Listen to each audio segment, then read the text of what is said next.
नमस्कार, ABC channel में आपका स्वागत है। मैं हूं सचिन श्रीवास्तव और आप मेरे साथ देखेंगे आजमगढ़ से जुड़ी खबरें। सबसे पहले और सबसे विश्वसनीय खबरों के लिए आप हमारे Facebook page ABC channel Azamgarh को लाइक और हमारे YouTube channel ABC channel Azamgarh को सब्सक्राइब कर सकते हैं। जिले की खबरों को आप हमारी वेबसाइट abcखबर.in पर भी प्राप्त कर सकते हैं। तो आइए नजर डाल लेते हैं आज की खास खबरों पर। खबर के प्रायोजक हैं hotel park green near Haidi चौराहा, Sidhari, Azamgarh. GS city multi school शाखाएं रैदुपुर, जफरपुर और Darupur, Atraith. Sterling hospital, Sarai Mandraj, Kartarpur bypass. Dalimss MME school, Tiwaripur, Mau road, Sidhari. GT global school, Kartarpur bypass और वुडन टच, भौरनाथ, आजमगढ़। पूर्व विधायक सर्वेश सिंह सीपू हत्याकांड के मुकदमे में सुनवाई पूरी करते हुए अदालत ने 9 आरोपियों को सीपू सिंह की हत्या तथा हत्या की साजिश रचने का दोषी पाया। सजा के प्रश्न पर गुरुवार यानी 12 मई को सुनवाई होगी। यह फैसला विशेष सत्र न्यायाधीश गैंगस्टर कोर्ट रामानंद ने मंगलवार को सुनाया। अभियोजन कहानी के अनुसार 19 जुलाई 2013 को सुबह जीयनपुर बाजार में पूर्व विधायक सर्वेश सिंह उर्फ सीपू तथा भारत राय की गोली मारकर हत्या कर दी गई थी। इस मामले में जीयनपुर पुलिस ने जांच प्रारंभ की तथा ध्रुव सिंह उर्फ कुंटू समेत 11 आरोपियों के विरुद्ध चार्जशीट न्यायालय में प्रेषित किया।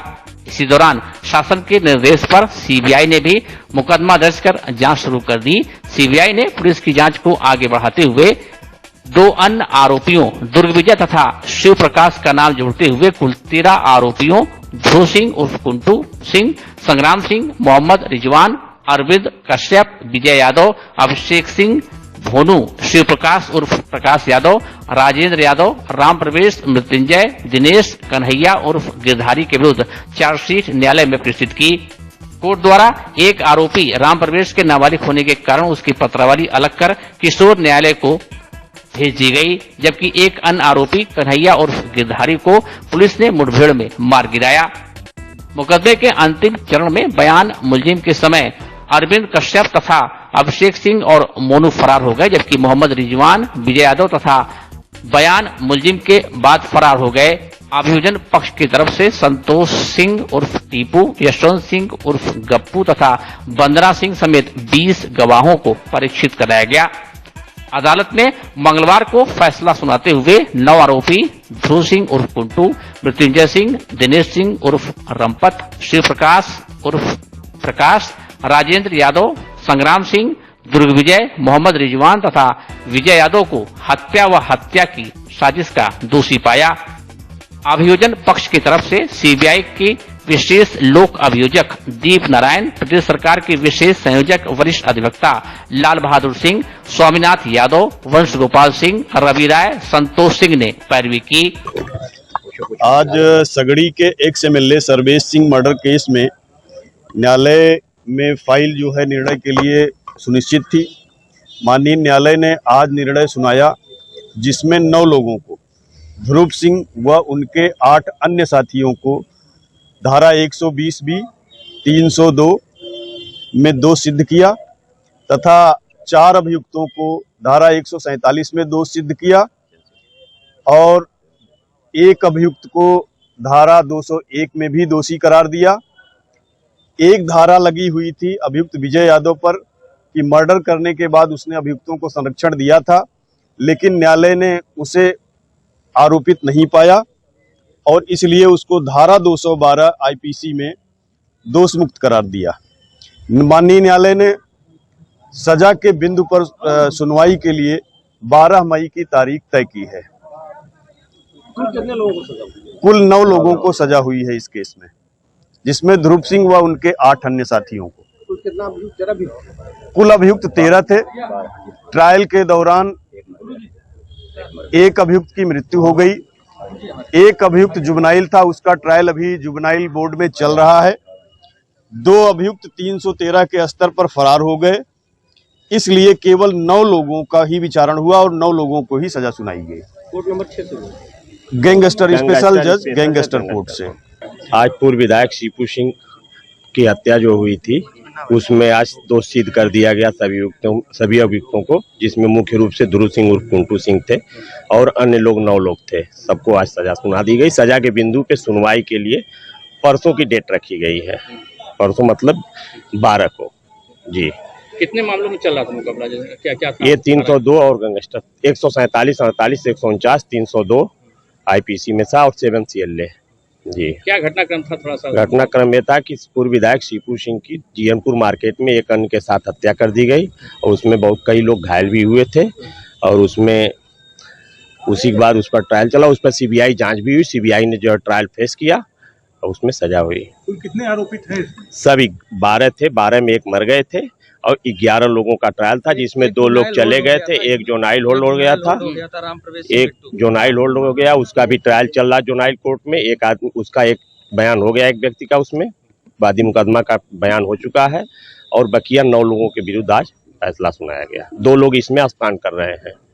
वीडियो कॉन्फ्रेंसिंग मामले से हुई? हाँ, वीडियो कॉन्फ्रेंसिंग, वीडियो कॉन्फ्रेंसिंग और सारे लोग आए थे, 4 लोग, बाकी लोगों का वीडियो कॉन्फ्रेंसिंग के जरिए हो गया। कासगंज और एक यहाँ से।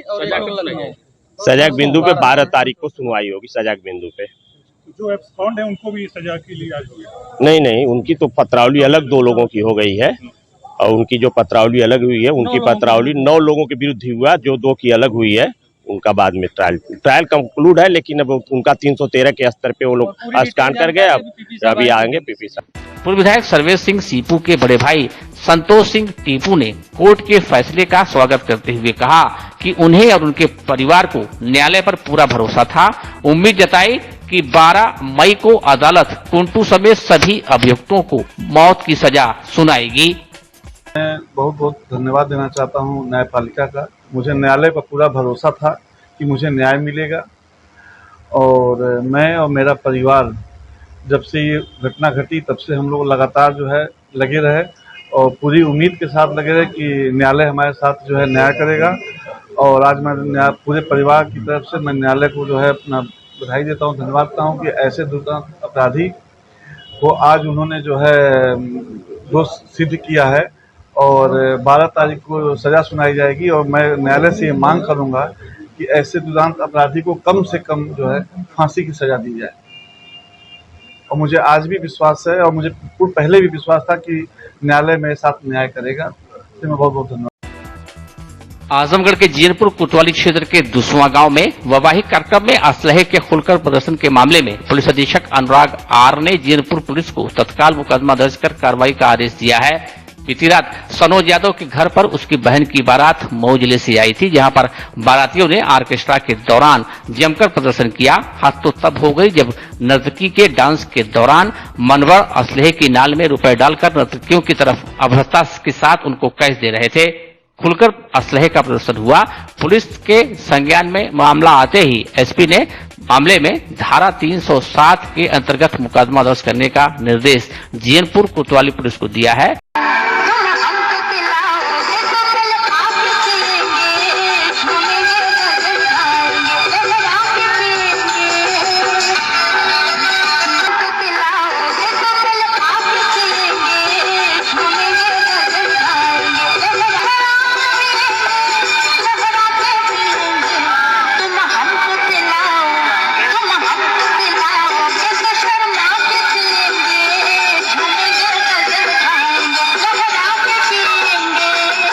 सुनते हैं एसपी ने क्या कहा। सोशल मीडिया के माध्यम से एक वीडियो संज्ञान में आया है सुबह, जिसमें एक शादी समारोह में कुछ लोग अवैध असलाह का प्रदर्शन कर रहे हैं। इस वीडियो की जांच इंस्पेक्टर जीयनपुर को दी गई है, वो जांच कर रहे हैं।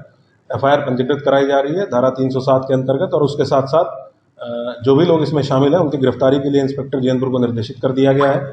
जो भी लोग शामिल होंगे उनके खिलाफ कार्रवाई करते हुए गुंडा एक्ट के अंतर्गत भी इसमें कार्रवाई की जाएगी। वहीं जनपद के एक और थाना क्षेत्र में भी मांगलिक कार्यक्रम के दौरान तमंचे पर डिस्को, अश्लील गानों पर बार बालाओं का डांस और फायरिंग का मामला सामने आया है। जानकारी के अनुसार अतौली थाना क्षेत्र के भोराजपुर गांव में तिलक समारोह में बार बालाओं के अश्लील डांस के दौरान युवकों ने स्टेज पर ही ठुमके लगाते हुए हवाई फायरिंग की घटना 10 दिन पूर्व की बताई गई है। वीडियो वायरल होने के बाद भी अतौलिया थाना पुलिस मामले में अनजान बनी रही, लेकिन जैसे ही पुलिस अधीक्षक अनुराग आर को जानकारी हुई, उन्होंने तुरंत कार्रवाई का निर्देश दिया।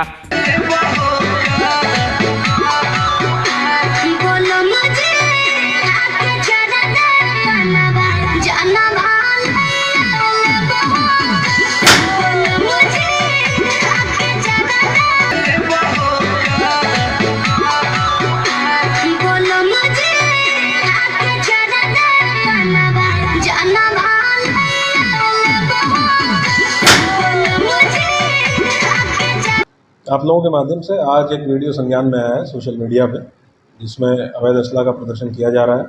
तत्काल संज्ञान में आते ही SHO अतरौलिया को इसके संबंध में निर्दिष्ट कर दिया गया। धारा 307 और अन्य सुसंगत धाराओं के साथ IPC के धाराओं के साथ FIR पंजीकृत करते हुए जो इस इवेंट के आयोजक हैं और जो लोग इसमें शामिल हैं उन सभी के विरुद्ध FIR पंजीकृत की जाएगी और इनकी गिरफ्तारी सुनिश्चित की जाएगी। इसके साथ साथ भविष्य में गुंडागर्दी की कार्रवाई इनके विरुद्ध नियमानुसार की जाएगी।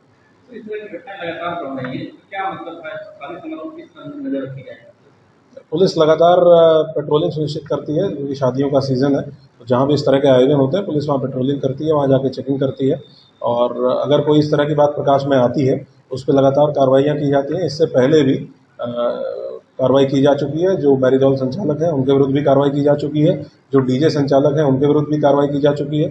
लगातार पुलिस का अभियान जारी है और जनता से मैं यही अपील करना चाहूँगा कि शादी समारोह में जो इस तरह का कोई भी आयोजन ना करें जो विधि विरुद्ध हो या जिसमें कोई व्यक्ति अवैध असला लेके पहुँचे तो उसकी तत्काल सूचना पुलिस को दें ताकि पुलिस पहुँच के लगातार वहाँ पर कार्रवाई कर सके। कैफी साहब की दुनिया को अलविदा कहे करीब 2 दशक बीत गए हैं। वर्ष 2002 की मनहूस तारीख 10 मई का समय दर समय बीतते वक्त का अंतराल लंबा हो चला है, लेकिन कण कण में बसी उनकी यादें मेजवा वासियों के जेहन में रंच मात्र भी कमजोर नहीं पड़ी हैं।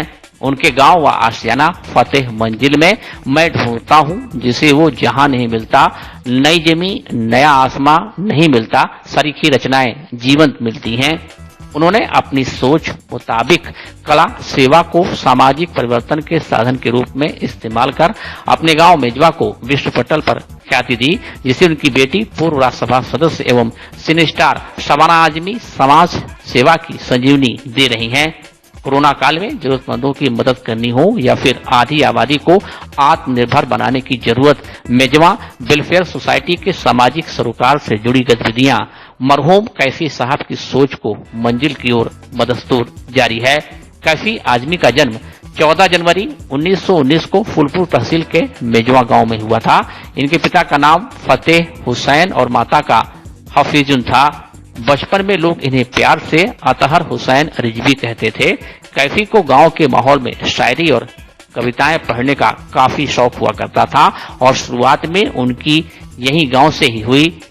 जब उनके भाइयों ने थोड़ा हौसला अफजाई की तो कैफी लिखने भी लगे और इसी का नतीजा था कि कैफी ने महज 11 साल की उम्र में अपनी पहली रचना गजल के रूप में लिखी थी। उनकी शायरी में गांव के दर्द का अंदाज हम इसी से लगा सकते हैं कि उन्होंने अपनी युवावस्था में यह शेर, वह गांव मेरा वे मेरे गांव के चूल्हे जिसमें शोले तो शोले धुआं नहीं मिलता, लिखकर लोगों को अपना मुरीद बना लिया था। उन्होंने स्वतंत्रता संग्राम में भी बढ़ चढ़कर हिस्सा लिया। 1943 में पहली बार मुंबई पहुंचे। 1947 तक यह शायरी की दुनिया में अपना नाम मशहूर शायरों में दर्ज करा चुके थे। इसी दौरान उनका विवाह शौकत से हुआ। कैफी साहब ने प्रसिद्ध गीत भी लिखे जिसको सुनकर गुनगुनाकर देशभक्ति और रोम रोम में झलकने लगती है। राष्ट्रीय पुरस्कार के अतिरिक्त कई बार कैफी साहब को फिल्म फेयर अवार्ड भी मिल चुके। उनकी प्रमुख रचनाओं में आवारा, सजदे, इनकार, आखिर शब्द इत्यादि प्रमुख हैं। दुर्भाग्यवश 8 फरवरी 1973 को वे लकवा के शिकार हो गए और मेजवा लौट आए। इन्होंने अपने पैतृक जिले के विकास के लिए आजीवन संघर्ष किया। वर्ष 1981-82 में इनकी पहल पर मेजवा गांव को सड़क से जोड़ा गया। लोगों को पगडंडी से छुटकारा मिला। इसके पूर्व वे गांव में प्राइमरी स्कूल की स्थापना कर चुके थे। कैफी साहब का सपना था कि गांव के लोग उच्च शिक्षा प्राप्त करें। इसके लिए उन्होंने शिक्षा संस्थानों के साथ ही चिकनकारी, कंप्यूटर शिक्षण संस्थान आदि की स्थापना की। कैफी साहब इंडियन पीपुल थिएटर एसोसिएशन के अध्यक्ष भी रहे। 10 मई 2002 को उनका निधन हो गया। कैफी साहब के साथ वर्ष 1981 से रहने वाले गांव के ही सीताराम बताते हैं कि कैफी के साथ लंबे समय रहे। कैफी साहब के कारण ही गांव में सड़क, पोस्ट ऑफिस, विद्यालय और बिजली जैसी विकास हुए। कैफी साहब काफी सूझबूझ वाले इंसान थे। वहीं उनकी बेटी और पूर्व सांसद व अभिनेत्री शबाना आजमी कैफी साहब के कारवां को आगे बढ़ा रही हैं। उन्होंने मिजवा में मिजवा वेलफेयर सोसाइटी चलाती हैं। उनके मैनेजर कहना है कि कैफी साहब की पुण्यतिथि जिले से ही नहीं बल्कि लोग दूसरे प्रांतों से भी आते हैं और कैफी साहब को श्रद्धांजलि अर्पित करते हैं। सालों से आप कैफी साहब? मैं सन 81 से हूँ। 13 नवंबर था जब लगा था, आज तक हूँ। कैफी साहब के बारे में कुछ बताइए, इतने साल आप रहे हैं, अनुभव कुछ बताइए।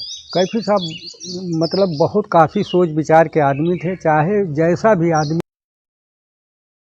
को अच्छी तरह समझ लेते थे कि ये आदमी कैसा है। समझने की परख तो उनके अंदर बहुत तगड़ी थी। कैफी साहब के साथ आप इतने दिन रहे, इतना अच्छा अनुभव आप कैफी साहब होता है। चौथी पुण्यतिथि और क्या कार्यक्रम कैफी साहब के हैं? अब उनके मरने के दिन हैं जो 2010 मई को मरे थे। अब उसी पर जो है इनका कार्यक्रम है। चौथी पुण्यतिथि 20 है। लोग आएंगे, उनके पार्टी के लोग आएंगे, गांव के और जो लगे भीगे हैं सब भी आएंगे, फूलपुर से भी आएंगे। शबाना जी भी आएंगे? नहीं, शबाना जी का तो उम्मीद नहीं है। वो सुना जा रहा है कि लखनऊ में वो रहेंगे। क्या योजनाएं आज कैफी साहब मेजवा गांव में करते रहे कितने में? कैफी साहब का जो भी किया है वो तो सभी देख रहा है, चमक भी रहा है। स्कूल जो सरकारी है या प्राइवेट सब उन्हीं की देन है। सड़क है, डाकखाना है, बिजली विभाग से बहुत अच्छा गांव को किए हैं। ये कैफी साहब की 20वीं पुण्यतिथि है और यहाँ पे सुबह 8 बजे से ही गांव के लोग हैं या जो आसपास के लोग हैं वो आके कैफी साहब की प्रतिमा पे माल्यार्पण करते हैं, लोग उनको याद करते हैं। इसके अलावा जो उनके जो दैनिक वस्तुएं जो अपने जीवन में वो यूज करते थे उसकी भी प्रदर्शनी यहाँ पे लगाई जाएगी। इसके अलावा जो उनके साथी रहे कामरेड वो लोग भी आएंगे और कैफी साहब इंडियन पीपल थिएटर एसोसिएशन इक्टा के प्रेसिडेंट रहे जब तक जिए वो, और उस संगठन के लोग भी 10 मई को आ रहे हैं। एक स्पेशल आयोजन इस बार इक्टा के लोगों ने किया है। उन्होंने एक कैंपेन चला रहे हैं 2.5 आखर प्रेम के, जिसका उद्देश्य है लोगों के बीच में प्रेम, सौहार्द, आपसी भाईचारा को बढ़ावा देना। और वो यात्रा पूरे भारत में की जा रही है और 10 मई को लोग मिजवा में आ रहे हैं और वो लोग फिर यहाँ पे क्या नाम है सांस्कृतिक कार्यक्रमों के माध्यम से लोगों को जागरूक बताने का काम करेंगे और स्कूल की जो लड़कियां हैं वो भी अपना एक प्ले करेंगी। उनकी याद में क्या क्या चलता है यहाँ पे?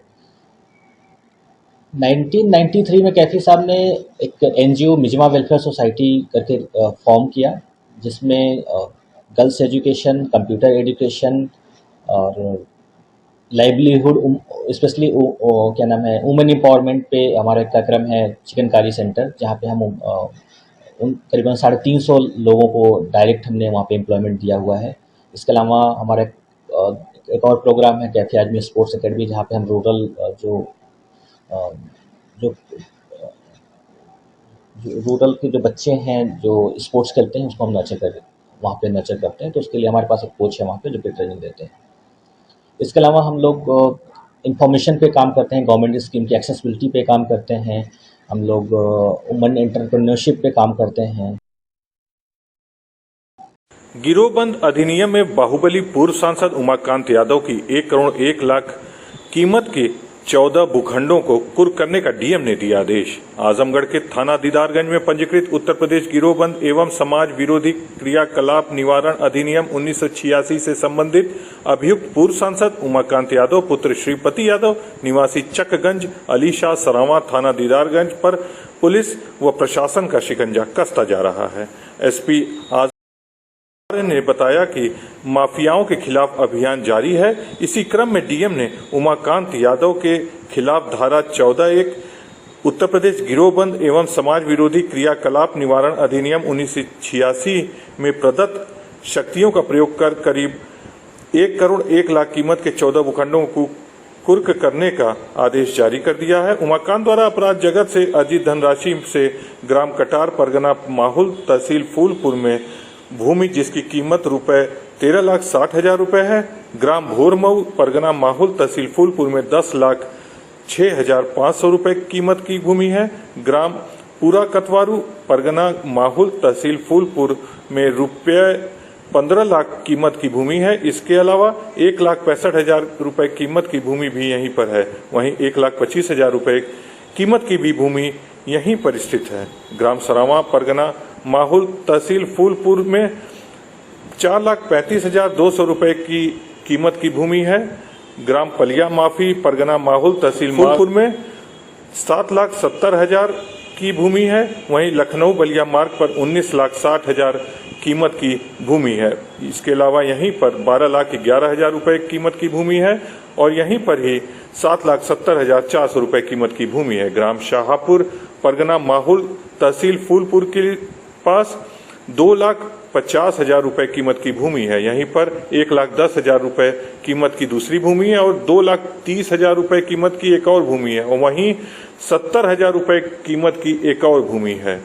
ग्राम रसूलपुर, जोखू, परगना माहुल, तहसील फूलपुर के पास 2,18,400 कीमत की भूमि है। उक्त समस्त भूखंड अभियुक्त उमाकांत यादव पुत्र श्रीपति के नाम दर्ज एवं उनका कब्जा है। प्रशासन के अनुसार उमाकांत द्वारा अपने नाम आपराधिक कृत्यों द्वारा अनुचित ढंग से धन अर्जित करके यह क्रय की गई है, जिस पर जिला मजिस्ट्रेट विशाल भारद्वाज ने कुल 1,81,500 रुपए कीमत की 14 भूखंडों को कुर्क करने का आदेश दे दिया। सुनते हैं एसपी ने क्या कहा। जनपद आजमगढ़ पुलिस द्वारा माफिया तत्वों के विरुद्ध गैंगस्टर एक्ट के अंतर्गत संपत्ति जब्तीकरण के अभियान में FIR नंबर 29/21 31 गैंगस्टर एक्ट के हिस्ट्री शीटर अभियुक्त उमाकांत यादव की अपराध से अर्जित संपत्ति, जिसकी कीमत लगभग 1 करोड़ 1 लाख रुपए है, जिसमें 14 भूखंड शामिल हैं, इसको 14 गैंगस्टर एक्ट के अंतर्गत कुर्क कराए जाने के आदेश जिला मजिस्ट्रेट आजमगढ़ से प्राप्त कर लिए गए हैं। इस आदेश का अनुपालन करने के लिए थाना प्रभारी सरायमीर को निर्देशित कर दिया गया है। माफिया तत्वों व अपराधियों के विरुद्ध आजमगढ़ पुलिस का 14 गैंगस्टर एक्ट के अंतर्गत संपत्ति जब्तीकरण का यह अभियान लगातार जारी रहेगा। किशोरी संग दुष्कर्म का आरोपित अभियुक्त करणपुर में घर से चढ़ा पुलिस के हत्थे। आजमगढ़ के थाना जहानागंज में किशोरी के साथ दुराचार करने वाला अभियुक्त गिरफ्तार किया गया है। 10 मई 2022 को उप निरीक्षक संतोष कुमार मैं हमरा द्वारा धारा 354 ख 498A 323, 504, 506, 342, 376 IPC व 3/4 DP एक्ट से संबंधित वांछित अभियुक्त सतीश सिंह पुत्र विजय नारायण सिंह ग्राम करणपुर थाना जहानागंज की गिरफ्तारी के लिए क्षेत्र में प्रयासरत थे। सूचना मिली कि मुकदमा उपरोक्त से संबंधित अभियुक्त अभी अपने घर पर ही मौजूद है। सूचना पर उप निरीक्षक मैं हमरा के ग्राम करणपुर अभियुक्त उपरोक्त के घर पर पहुंचे। घर के दरवाजे के बाहर बरामदे में एक व्यक्ति दिखाई दिया। तत्काल पहुंचकर हमराही कर्मचारी गण की मदद में लेकर नाम पता पूछा गया तो अपना नाम सतीश सिंह पुत्र विजय नारायण सिंह बताया। अभियुक्त को हिरासत पुलिस में लिया गया। गिरफ्तार कर अग्रिम कार्रवाई की गई। मंडल कारागार में बंद सपा कार्यकर्ताओं से मिलने पहुंचे पूर्व मंत्री, सपा के पिछड़ा प्रकोष्ठ प्रदेश अध्यक्ष व MLA चुनाव के दौरान विवाद पर FIR पर हैं बंद। आजमगढ़ मंडल कारागार में बंद सपा कार्यकर्ताओं से जेल में मिलने पूर्व मंत्री राम आश्रय विश्वकर्मा, पूर्व मंत्री व सपा प्रकोष्ठ के प्रदेश अध्यक्ष MLC डॉक्टर राजपाल कश्यप, पूर्व मंत्री डॉक्टर रामदुलार राजभर, विधायक मेहनगर पूजा सरोज व अन्य नेतागण मंगलवार को पहुंचे। सपा नेताओं के अनुसार गत दिनों विधानसभा चुनाव के समय हुए सपा व भाजपा कार्यकर्ताओं में झड़प व EVM विवाद के चलते समाजवादी पार्टी के कार्यकर्ताओं को जेल में बंद किया गया था। सभी नेताओं ने सपा कार्यकर्ताओं का मनोबल बढ़ाया और सभी को पार्टी से मदद करने का भरोसा दिया। बता दें, विधानसभा चुनाव के मतदान के दिन और मतगणना से एक दिन पूर्व बवाल के मामले में सपा कार्यकर्ताओं को जेल भेजा गया है। Sterling hospital Sarai Mandraj Kartarpur bypass Azamgarh doctor AK Tripathi sugar, BP, thyroid, gastrology, हृदय रोग, गुर्दा रोग, मानसिक रोग, न्यूरो रोग विशेषज्ञ डॉक्टर सोनल पाटिल, स्त्री प्रसूति एवं बाजपन रोग विशेषज्ञ डॉक्टर DK पटेल, दमा, TB, COPD, खांसी में खून आना, फेफड़े में पानी मवाद, निमोनिया, स्टोफीलिया, खर्राटे आना, फेफड़े का कैंसर। सुविधाएं ICU, ECG, pathology, private ward, general ward, सुसज्जित ऑपरेशन थिएटर, इमरजेंसी सेवा 24 घंटे उपलब्ध। Wooden touch Bhanwarnath Azamgarh, a complete hardware store. हमारे यहाँ branded plywood, flush door, designer door, PVC door, formica, fancy hardware, kitchen की चिमनी एवं मॉड्यूलर किचन की exclusive range उपलब्ध। अपने आशियाने में लगाइए 4 चांद, पहुंचिए वुडन टच भंवरनाथ आजमगढ़। डेरिन sunbeam school, Tiwaripur, Mau road, Azamgarh. Admission open for new session, play group 2 class 9। Special features, smart class available, science, computer lab and library, indoor and outdoor sports facilities, experienced teachers, monitoring with CCTV camera, transport facility. Give your child a quality education. Dalim Sunbeam School, Tiwaripur, Mau Road, Azamgarh। JSCT Montessori School, शाखाएं रैदोपुर, जाफरपुर और Darupur Atharait, Azamgarh. Admission open for class LKG to 12 English and Hindi medium. Uttar Pradesh सरकार द्वारा मान्यता प्राप्त एकीकृत परीक्षा हेतु विशेष तैयारी। कुशल एवं योग्य शिक्षकों द्वारा शिक्षण व्यवस्था, हवादार एवं स्वच्छ वातावरण, वाहन सुविधा उपलब्ध, छात्रवृत्ति की सुविधा उपलब्ध, जनरेटर की सुविधा। अपने बच्चों की मजबूत नींव और उज्जवल भविष्य के लिए संपर्क करें JSCT Montessori school. Hotel park green, hydel Chauraha, Sidhari, Azamgarh. स्वच्छ और आरामदायक AC and non AC rooms, 24 hour room service, north Indian, south Indian, Chinese, Italian, veg and non veg लजीज और जायकेदार व्यंजन उचित रेट पर उपलब्ध। शादी, विवाह, engagement, marriage anniversary, birthday party के लिए लार्ज बैंक्वेट हॉल, मीटिंग और सेमिनार के लिए कॉन्फ्रेंस हॉल। आपकी खुशियों में लगाए 4 चांद। Hotel park green, hydel Chauraha, Sidhari, Azamgarh.